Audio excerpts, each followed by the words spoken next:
বলেছেন যে আসহাবে কাহাফ, গুহার অধিবাসী। এই গুহার অধিবাসী আরেকটা কথা বলেছেন আসহাবে রকিম। রকিম কাদেরকে বলা হয়? মুফাসসিরিনে ইকরাম এখানে ইখতিলাফ পেশ করেছেন, বলেছেন আসহাবে রকিম, কেউ কেউ বলেছেন আসহাবে কাহাফ যে রকিমও সে। আবার অনেক মুফাসসিরিনে ইকরাম বলেছেন যে রকিম বা মানা মারকুম, অর্থাৎ লিখিত বস্তু, যে ওই পাহাড়ের গুহায় যে 7 জন যুবক অবস্থান করেছিল, ওই গুহার মুখে 7 জনের নাম লিপিবদ্ধ করা ছিল যে একটা প্লেটে, এটাকে রকিম বলা হয়। আবার কেউ কেউ বলেছেন যে না, রকিম হলো অন্য জাতি। সেটা হলো বুখারীর ভিতরে ঘটনা এসেছে, 3 যুবক একবার দুর্যোগময় মুহূর্তে একটা গুহার ভিতরে আশ্রয় নিয়েছিল, বড় পাথর এসে গুহার মুখ বন্ধ করে দিয়েছিল। এরপরে 3 জন দোয়া করেছিল, এরপরে গুহার মুখ থেকে পাথর সরে গিয়েছিল। কেউ কেউ বলেছেন আসহাবে রকিম এদেরকে বলা হয়। তো যাই হোক, আমাদের রকিম নিয়ে আলোচনা না, আলোচনা হলো আসহাবে কাহাফ নিয়ে। তো মহান রব্বুল আলামিন পরের আয়াতে বলতেছেন ইযা আওয়াল ফিতয়াতু ইলাল কাহফি ফাকালু রব্বানা, যখন এই যুবকেরা আসলো গুহার কাছে, আসার পরে এরা বলতেছেন যে আমাদের প্রতিপাল মিল্লাদুনকা রাহমাতান, আপনি আমাদেরকে আপনার রহমত বা অনুগ্রহের দ্বারা ঢেকে নেন। এরপরে কি করেন? যে সময় ওরা গুহার ভিতরে অবস্থান করেছে, পরবর্তীতে দোয়া করতেছেন যে আল্লাহ আপনি আমাদেরকে হেদায়েতের রাস্তা দেখান, মানে হেদায়েতের পরে রাখেন। পরের আয়াতে আল্লাহ তাআলা বলতেছেন যে সময় ওরা গুহার ভিতরে অবস্থান করলো, ফাদারাবনা আলা আযানিহিম ফিল কাহফি সিনিনা আদাদা,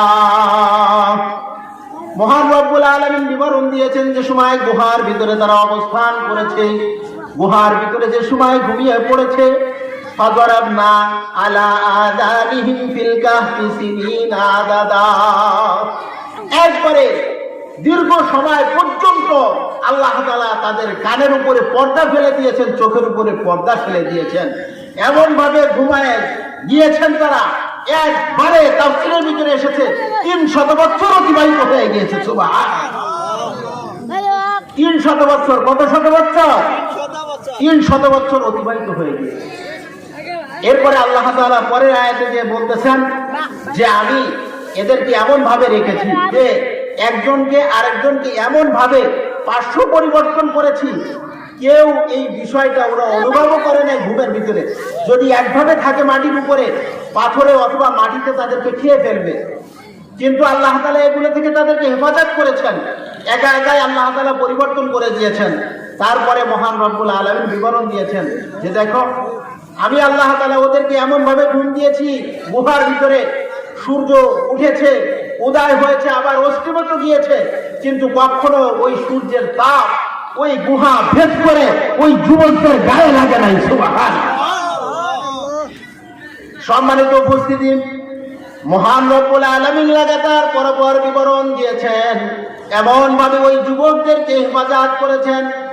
যুবকেরা একমাত্র মহান রব্বুল আলামিনের দ্বীনকে বাস্তবায়নের জন্য নিজের মাতৃভূমি পরিত্যাগ করে ছেড়ে দিয়ে রওনা হয়ে দূর দেশে পাড়ি জমিয়েছে।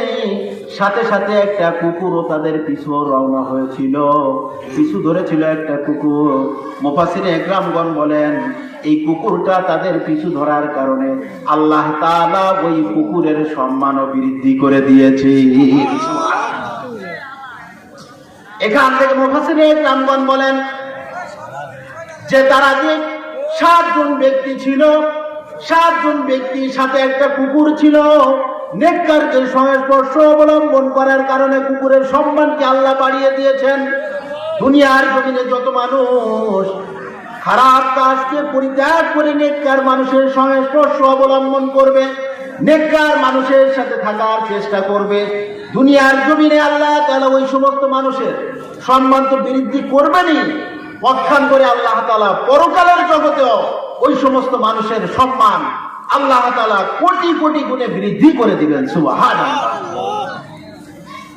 বর্তমান সময়ে সকলেই একের পর এক চাইতেছে কিভাবে মানুষদেরকে, যুব শ্রেণীদেরকে, মধ্যম শ্রেণীদেরকে, বৃদ্ধ শ্রেণীদেরকে কিভাবে ইসলাম থেকে দূরে সরিয়ে নিয়ে যাওয়া যায়, কিভাবে ইসলামের উপরে আঘাত আনা যায়, হামলা করা যায়। আপনারা দেখেছিলেন ইতিপূর্বে ওলামায়ে কেরাম কোনো কথা বললে ওলামায়ে কেরামরে মারতেছে, ধরতেছে, তারপরে সাজায় দেয় যে জঙ্গি হামলা। এরকম হইতো না জবান করে বলেন। এরা এমন ভাবে সাজিয়ে ওলামায়ে কেরামের উপরে এমন অপবাদ দিয়ে জেলখানা একের পর এক আটকে রেখেছে। কি মজা পেয়েছ? আল্লাহ তাআলা পাপে ছাড়ে না বাপেরে, আল্লাহ তাআলা ছাড় দেন কিন্তু ছেড়ে দেন না। সময় হলে আল্লাহ তাআলা প্রত্যেককে এমন ভাবে ধরবেন যে দেখবে যে পায়ের নিচে আর মাটি নেই, সুযোগও পাবে না যে কোন সাইড দিয়ে আমি বের হব। এরকম একটা পরিস্থিতি হয়ে যাবে। যে কথা বলতেছিলাম, নেককারের সংস্পর্শ যদি অবলম্বন না করি, বদকারের সংস্পর্শ যদি অবলম্বন করি, তাহলে আমাদের কপালে বহুত বড় শনি অপেক্ষা করতেছে। বর্তমান সময়ে বাংলাদেশের ভিতরে আপনারা জানেন, এই যে একদিন আগে ইসকনের প্রধান নেতাকে গ্রেফতার করার প্রতিবাদে চট্টগ্রামে এই যে ওদের যে প্রভু আছে, প্রভু জেলখানায় আটকা, আর ভক্তরা কাজে বাহিরে মিটিং করে, মিছিল করে। আরে কেমন প্রভু হইলো তো জেলখানায় যাওয়া লাগে? প্রভু জেলখানা থেকে বের হইতে পারে না? ওরে ওর জন্য আবার এমন ভাবে মিটিং কি করা লাগে নাকি? এর কারণে এই যে ইসকন একটা সংগঠন, এটা কোনো হিন্দুত্ববাদীদের ওইভাবে কোনো বড় কোনো সংগঠন নয়। ওরাও সব জানিয়ে দিয়েছেন ইসকন হিন্দুদের কোনো বড় কোনো সংগঠন নয়। এটা একটা বহুত বড় চক্রান্ত চলতেছে মুসলমানদেরকে নিধন করার জন্য। এই যে কিছু সাংবাদিক একসাথে মিলে, এরপরে চিটাগাঙ্গের আপনার কিছু ইসকনের সদস্য মিলে আমাদের মুসলিম আইনজীবী, সাংবাদিক না আইনজীবী, একে পিটিয়ে হত্যা করে ফেলেছে, অর্থাৎ শহীদ করে ফেলেছে, পিটিয়ে মেরে ফেলেছে। আমাদের মাতৃভূমি কঠিন ষড়যন্ত্রের মুখে রয়েছে। একের পর এক এমন ভাবে কোণঠাসা করে নিয়ে আসতেছে। মুসলমানেরা যদি একের পর এক শহীদ হয়, একের পর এক যদি মারা যায়, কিন্তু এই হলুদ মিডিয়াগুলো নিশ্চুপ থাকে। কথা বলেন ঠিক কিনা? কিন্তু বাংলার জমিনে যদি কোন হিন্দুর একটা গরুর বাচ্চা একা একা মারা গিয়েছে, তারপরে মিডিয়া একের পর এক উপস্থিত হতে ওখানে কোনো দেরি হয় না। কথা বলেন ঠিক কিনা? বর্তমানে এই যে প্রথম আলোর অফিসের সামনে ছাত্ররা ওরা একটা শান্তিপূর্ণ আয়োজন করতেছিল, এই শান্তিপূর্ণ আয়োজনের উপরে হামলা করে এই ছাত্রদেরকে এমন ভাবে আহত করেছে, নির্মমভাবে এদেরকে ওখান থেকে বিতাড়িত করেছে। কেন এমনটা করলো? প্রশাসন, নিশ্চয় প্রশাসন আরো এদের পক্ষ নিয়ে এদের উপরে হামলা করতেছে। বর্তমান এই যে পাশে, আপনাদের এই যে পাশে দেখা যায় যে মাদার কেন্দ্রিক একজন মানুষ মেরেও ফেলেছে, কোনো আওয়াজই নাই, খবরই নাই। প্রিয় উপস্থিতি, আমাদেরকে সতর্ক হতে হবে। আর এটা জোর দাবি প্রত্যেকেই জানাইতে হবে, বাংলাদেশের ভিতরে কোন পরাশক্তি হিন্দুত্ববাদী সংগঠন যেটা ইসকন নামে আত্মপ্রকাশ করেছে, এই ইসকন নামে যে সংগঠন আত্মপ্রকাশ করেছে, অনতিবিলম্বে অচিরেই একে নিষিদ্ধ ঘোষণা করতে হবে। কথা বলেন ঠিক কিনা? আমরা সরকারকে, বর্তমান অন্তর্বর্তীকালীন সরকারকে স্পষ্ট ভাষায় জানিয়ে দিতে চাই, আজকে আমাদের এক আইনজীবী ভাইকে তারা হত্যা করেছে, একের পর এক মুসলমানদের উপরে চড়াও হবে। এরা দেখবেন যে এমন একটা কথা প্রকাশ করবে মিডিয়ার কাছে, ভারতের কাছে প্রকাশ করবে যে বাংলাদেশের ভিতরে দাঙ্গা সৃষ্টি করতেছে, সাম্প্রদায়িক দাঙ্গা তৈরি করে দিয়েছে, হিন্দুদের উপরে হামলা করতেছে। ওরা কিন্তু সকলেই তৈরি হয়ে আছে, যে সময় ওদের উপরে সরকারের পক্ষ থেকে চাপ দেওয়া হবে বা ধরা হবে, ওদের কিন্তু সবকিছু সাজানো নাটক। নিজেরা কিভাবে মুসলমানদেরকে কোণঠাসা করতে পারে, ভারতবর্ষে মুসলমানদের উপরে একের পর এক হামলা করতেছে। আসামের উপরে, আসামে মুসলমানদের বাড়িঘর, এমনকি মসজিদে তালা লাগিয়ে দিতেছে। তারপরে ওইখানে মিডিয়াগুলো সব নীরব, এগুলো দেখায়। কোথাকার হিন্দু মহিলার বাচ্চাদের কোন জায়গায় পড়ছে, এটা নিয়ে এদের আলোচনা। একের পর এক মুসলমানদেরকে কোণঠাসা করার চেষ্টা করতেছে। প্রিয় উপস্থিতি, এজন্য আপনাকে আমাকে সতর্ক থাকতে হবে। আপনার আমার মাতৃভূমি জানি কোন পরাশক্তির নজর পড়ে এই মাতৃভূমিকে কখনো ধ্বংস না করতে পারে, এজন্য আপনার আমার সজাগ দৃষ্টি রাখতে হবে। পাশাপাশি যে কথা বলতেছিলাম, 5ই আগস্টে যে বিজয় হয়েছে তৌহিদি জনতার মাধ্যমে, ছাত্র জনতার মাধ্যমে যে বিজয় অর্জিত হয়েছে, এই বিজয়কে আমাদের সকলকে ধরে রাখতে হবে। আমাদের স্বাধীন মাতৃভূমিতে সকলেই জানে কোরআন ও সুন্নাহর কথা নির্বিঘ্নে বলতে পারে, কোন রকম বাধা বিপত্তি ছাড়া। আমরা এদিকে সজাগ দৃষ্টি রাখবো।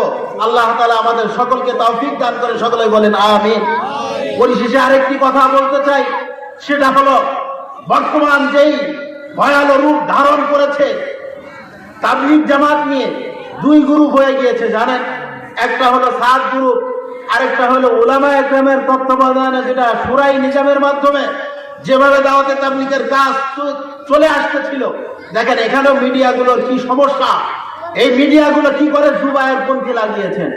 আরে জুবায়ের পন্থী শুধু একজন, ওখানে পুরা শুরা সদস্য, বিশ্বের ভিতরে যত শুরা সদস্য আছে একজনের নামে চলে না তাবলীগ জামাত, চলে কয়েকজনের সমন্বয়। যে সময় তাবলীগ জামাত বিভক্ত হয় নাই, কাকরাইলের ভিতরে 6 জন মুরব্বী ছিলেন, এর ভিতরে 4 জন একদিকে আছেন, আরেকজন ইঞ্জিনিয়ার ওয়াসিম শাহ, সাথে আরেকজন আছে, এরা 2 জন একদিকে চলে গেছে, অর্থাৎ সাদ সাহেবের অনুসরণ করতেছে। আর উলামায়ে কেরাম 4 জন আরেকদিকে, শুধু বাংলাদেশ না, ভারতবর্ষে, পাকিস্তান, পুরা বিশ্বের ভিতরে উলামায়ে কেরাম একদিকে আর এরা একদিকে ঘাড় বাঁধায় ফেলতেছে। সম্মানিত উপস্থিতি, আমাদের ভুলে গেলে চলবে না, সর্বদা উলামায়ে কেরামের সাথে থেকে আমাদেরকে এই তাবলীগের মেহনতের সাথে জুড়ে থাকার আল্লাহ তাআলা তৌফিক দান করে, সকলে বলি আমিন। আমার আলোচনা শেষ।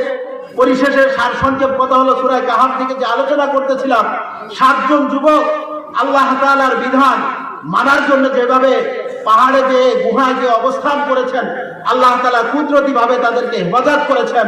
বর্তমান জামানায়ও একই কথা, যারা নিজেদের ঈমান আমল হেফাজত করার জন্য এমন ভাবে আল্লাহ তাআলার দিকে কদম বাড়াবেন, আল্লাহ তাআলাও তাদেরকে কুদরতি ভাবে সাহায্য করবেন। এজন্য দ্বীনের পথে চলার চেষ্টা করব। আল্লাহ